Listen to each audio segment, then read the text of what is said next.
আসসালামু আলাইকুম এভরিওয়ান। আশা করছি আপনারা সকলে খুব ভালো আছেন। আজকে আমি আপনাদেরকে কড়াইশুঁটির কচুরি বানিয়ে দেখাবো। আপনারা অনুষ্ঠান বাড়িতে যেরকম কচুরি খেয়ে থাকেন ঠিক সেই রকমই আজকে আমি বানিয়ে দেখাবো, খুবই সহজ পদ্ধতিতে এবং মাত্র কয়েকটা উপকরণ দিয়ে। এবং আপনারা এই ভিডিওতে জেনে নিতে পারবেন যে কোন মশলা ব্যবহার করলে এই কচুরি একদম অনুষ্ঠান বাড়ির মতোই খেতে হবে। তো আপনারা প্রথম থেকে ভিডিওটা শেষ পর্যন্ত দেখতে থাকুন, আশা করছি আপনাদের অনেকটাই কাজে আসবে। কড়াইশুঁটির কচুরি বানানোর জন্য প্রথমেই নিচ্ছি এখানে আমি ময়দা। আমি এখানে 1.5 কাপ পরিমাণে ময়দা নিয়েছি, আপনারা আপনাদের পরিমাণ মতো ময়দা নিয়ে নেবেন। এরপর আমি ময়দার মধ্যে দিচ্ছি 1/2 চামচ পরিমাণে চিনি আর দিয়ে দিচ্ছি স্বাদ মতো লবণ। এখন আমি ময়দার মাঝখানটা একটু ফাঁকা করে নেব এবং এই ফাঁকা অংশটিতে দিয়ে দেব আমি 1 চামচ পরিমাণে সাদা তেল। এবার এই ময়দাটিকে সব কিছুর সঙ্গে ভালোভাবে হাত দিয়ে ময়ান দিয়ে নিতে হবে। আমি এখানে ময়দাটিকে 10 মিনিট মতো ময়ান দিয়ে নিয়েছি। আর এখানে ময়ান দেওয়া তখনই হবে যখন দেখবেন ময়ান দেওয়ার পরে ময়দাটাকে হাতে নিলেই মুঠো দানার মতো বেঁধে যাচ্ছে, তখনই বুঝে নেবেন যে ময়ান দেওয়া হয়ে গেছে। এবার আমি ময়দাটিকে অল্প অল্প করে উষ্ণ গরম জল দিয়ে একটা ডো তৈরি করে নেব। আর এখানে সব জল একেবারে মোটেই দেওয়া যাবে না, কারণ ডোটা পাতলা হয়ে যেতে পারে। অল্প অল্প করে জল দিয়ে খুব সুন্দর একটা ডো তৈরি করে নিতে হবে। তো দেখুন বন্ধুরা, এখানে আমার ঠিকঠাক একটা ডো তৈরি করা হয়ে গেছে। এখন আমি এই ময়দার ডোয়ের ওপরে দিয়ে দিলাম 1 চামচ মতো সাদা তেল। এবার তেলটা দিয়ে ভালো করে ময়দার সঙ্গে মেখে নিয়ে আমি ময়দাটিকে ঢাকা দিয়ে রেস্টে রেখে দিচ্ছি 20 মিনিট। তো এদিকে ময়দাটিকে আমি রেস্টে রেখে দিলাম, আর এদিকে আমি নিয়েছি দেখুন কড়াইশুঁটি বা মটরশুঁটি। এখন আমি মটরশুঁটিটাকে দিয়ে দিলাম একটা মিক্সি জারের মধ্যে এবং তাতে দিয়ে দিলাম আমি সামান্য পরিমাণে একটু জল, যাতে কড়াইশুঁটিটা ভালো মতো পেস্ট হয়ে যায়। তো এখন আমি কড়াইশুঁটিটাকে পেস্ট করে নেব।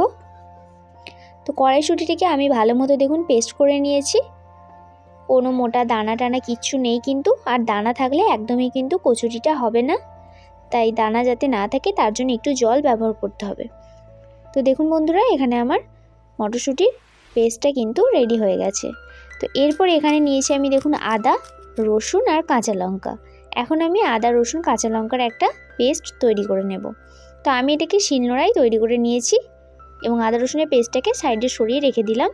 এরপর গ্যাসের মধ্যে একটা কড়াই দিয়েছি এবং কড়াইয়ের মধ্যে দিয়ে দিলাম সাদা তেল এবং তাতে দিলাম 1/2 চামচ পরিমাণে হিং আর 1/2 চামচ কালো জিরে।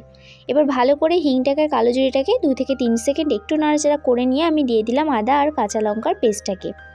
এবার ভালো করে আদা রসুন কাঁচা লঙ্কার পেস্টটাকে আমি 2 থেকে 3 মিনিট গ্যাসটাকে লো ফ্লেমে রেখে নাড়াচাড়া করে নেব।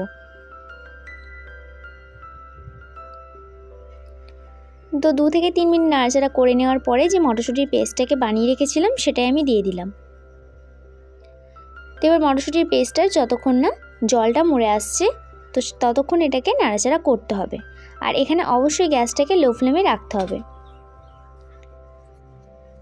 মটরশুঁটিটাকে আমি 2 মিনিট মতো নাড়াচাড়া করার পর যখন জলটা শুকিয়ে এসছে তখন আমি এটার মধ্যে দিয়ে দিলাম সামান্য একটু লবণ দিয়ে ভালো করে মিশিয়ে নিয়ে আমি দিয়ে দিচ্ছি এখানে সামান্য একটু পরিমাণে চিনি। তো চিনি দিয়ে ভালো করে আবারও 2 মিনিট একটু নাড়াচাড়া করে নেব। 2 মিনিট মতো নাড়াচাড়া করা হয়ে গেছে এবং জলটা একদমই শুকিয়ে এসছে। এই পর্যায়ে আমি এখানে দিয়ে দিলাম ছাতুটাকে এবার মটরশুঁটির সঙ্গে ভালো করে মিশিয়ে নিতে হবে। ছাতুটিকে মটরশুঁটির সঙ্গে ভালো করে মিশিয়ে নিয়েছি দেখুন, এবং মটরশুঁটির যে জলটা ছিল সেটাও কিন্তু একদমই মরে গেছে। তো এবার আমি মটরশুঁটিটাকে একটা পাত্রের মধ্যে তুলে নিচ্ছি এবং এটাকে ঠান্ডা হওয়ার জন্য রেখে দেবো আমি।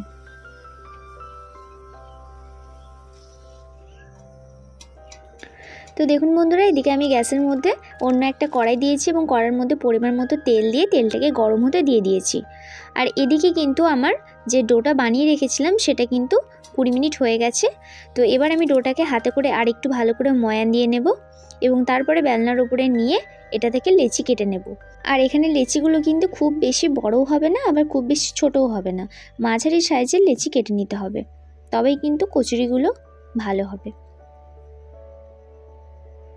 তো সমস্ত লেচি আমি কেটে নিয়েছি। এবার সমস্ত লেচিগুলোকে হাত দিয়ে ভালো করে এরকম একটু গোল গোল করে নিতে হবে। তো সমস্ত লেচি আমি গোল গোল করে নিয়েছি। এবার আমি লেচির যে সাইডগুলো আছে সেগুলো এভাবে একটু পাতলা করে দিতে হবে। মাঝখানটা কিন্তু মোটেও পাতলা করা যাবে না, সাইডগুলো থেকে একটু পাতলা করে নিয়ে এইভাবে কড়াইশুঁটির পুরটা কচুরির মধ্যে ঢুকিয়ে দিতে হবে। তো এবার ভালো করে কচুরির মধ্যে ঢুকিয়ে মুখটা একটু ভালো করে সিল করে দিতে হবে এবং তারপরে তেল দিয়ে হাতে ভালো করে একটু চাপ দিয়ে এটা চ্যাপটা করে নিতে হবে। তো একই পদ্ধতিতে সমস্ত লেচিগুলো কিন্তু এভাবে সাইডটা একটু পাতলা করে নিতে হবে আর মাঝখানটা মোটা রাখতে হবে এবং তারপরে কড়াইশুঁটির পুর দিয়ে ভালো করে মুখটাকে সিল করে দিতে হবে। মুখটা যদি ভালো করে সিল করা না হয় তাহলে কিন্তু কচুরির মধ্যে যে পুরটা দিচ্ছি সেটা বাইরে বেরিয়ে যেতে পারে। তো সমস্ত লেচিগুলোকে এইভাবে করে নিয়েছি। এবার অল্প অল্প করে তেল দিয়ে কচুরিগুলোকে বেলে নিতে হবে। আর এই বেলার কাজটা কিন্তু খুব সাবধানে করতে হবে, কারণ খুব বেশি জোরে চাপ দিয়ে বেললে কচুরি যে পুরটা সেটা বাইরে বেরিয়ে আসতে পারে। এবার কচুরিটা তেলের মধ্যে দিয়ে এভাবে চামচ করে ওপর থেকে একটু করে তেল দিয়ে দিতে হবে যাতে কচুরিটা খুব তাড়াতাড়ি ফুলে ওঠে। তো আপনারা দেখতে পাচ্ছেন আমার কচুরিটা কিভাবে ফুলে উঠেছে। তো এবারে কচুরিটাকে একটু লাল করে ভেজে নিতে হবে গ্যাসটাকে হাই ফ্লেমে রেখে।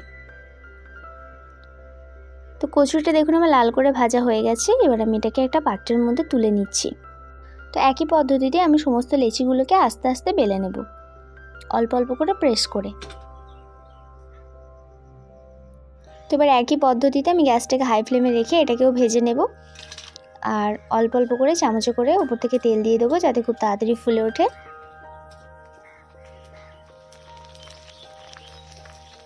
তো বন্ধুরা দেখতেই পাচ্ছেন এখানে কচুরিগুলো কত সুন্দর ফুলে উঠছে। তো এইভাবে যদি চামচে করে তেল দেওয়া হয় তাহলে কিন্তু কচুরিগুলো খুব তাড়াতাড়ি ফুলে উঠবে। তো কচুরিটা কিন্তু ভাজা হয়ে গেছে। এবার আমি কচুরিটাকে তুলে নিচ্ছি। তো একই পদ্ধতিতে সমস্ত কচুরিগুলোকেই কিন্তু ভেজে নিতে হবে। তো সমস্ত কচুরি দেখুন আমি ভেজে নিয়েছি এবং কচুরিটা দেখতে যেরকম সুন্দর হয়েছে খেতেও কিন্তু অসাধারণ সুন্দর।